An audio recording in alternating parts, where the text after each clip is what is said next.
രാത്രി ഇങ്ങനെ വെറുതെ ഇരിക്കലേന് അന്നേരം ഒരു കോൾ വന്നത് വീടിന്റെ പുറച്ചിൽ നോക്കുമ്പോൾ ഇഷ്ടംപോലെ കാറും ബൈക്കോട്ടാ. അങ്ങനെ അതിൽ നിന്ന് നേരെ ഒരു ബൈക്ക് എടുത്തിട്ട് നേരെ വിട്ട് നമ്മളെ മാമാനത്തേക്ക് ഇരിക്കൂറുള്ള കഫേ സൂക്കിലേക്ക് വിട്ടിയാണ്. നോക്കുമ്പോൾ അതിന്റെ അപ്പുറത്ത് പമ്പിൽ പണിയെടുക്കുന്ന നമ്മൾ അരുനാട്ട അസലാമായിരിക്കും. അങ്ങനെ കഫേ സൂക്ക് ഫിമിലിന്റെ ഒരു അടിപൊളി പ്രൊഡക്റ്റ് എടുത്ത് വെച്ചിട്ടുണ്ട്. ഇതിന്റെ വീഡിയോ ഞാൻ പുറകെ ഇടുന്ന കേട്ടാ. അങ്ങനെ നേരെ വിട്ട് നമ്മൾ ഉപ്പിലിട്ട സാധനം കിട്ടുന്നിടത്തേക്കേട്ടാ.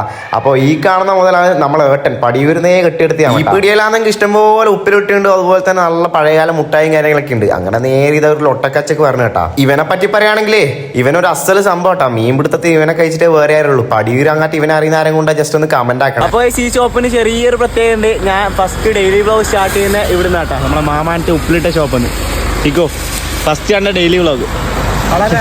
അങ്ങനെ സാറിന് നേരെ വിട്ട് നമ്മളെ കണിയാറ് വയലിലെ മക്കാനി പോയിട്ട് ഇതാ നല്ലൊരു അൽഫാമും കുബൂസും. ഓന് കുബൂസ് പറ്റില്ല. ഓണ് നേരെ 2 ചപ്പാത്തി വേണം. വീഡിയോ അറിവ് കാണാണ്ട് നോക്കലാന്ന് എൻ്റെ ഏറ്റവും വലിയ പ്രത്യേകത. ആരും ഓന് വീഡിയോ ഷെയർ ആക്കണ്ട കേട്ടാ. കാരണം വെച്ചാൽ അൽഫാം വയ്ക്കുന്നുണ്ട്. ഓൻ എന്തായാലും ഒരു വിളി വരും. അങ്ങനെ ഇതാ നേരെ ചക്കരും ചപ്പാത്തിയെല്ലാം കൂട്ടി 2 അടിയടിച്ച് നേരെ വീട്ടിലെത്തിയിട്ടുണ്ട്. വീട്ടിലെത്തി നോക്കുമ്പോൾ അതിനും വലിയ കോമഡി. ഓന് ചപ്പാത്തിയും കുബൂസും ഒന്നും പോരാ, നല്ല ചോറും തക്കാളി കറിയും വേണം പോലും. അങ്ങനെ അതൊക്കെ കഴിഞ്ഞ് നേരെ ഞാൻ ഇത് ഉറങ്ങാൻ പോക്കാന്ന്. അപ്പം ഇന്നേക്ക് എത്തിയിട്ടുള്ളൂ. ബായ്.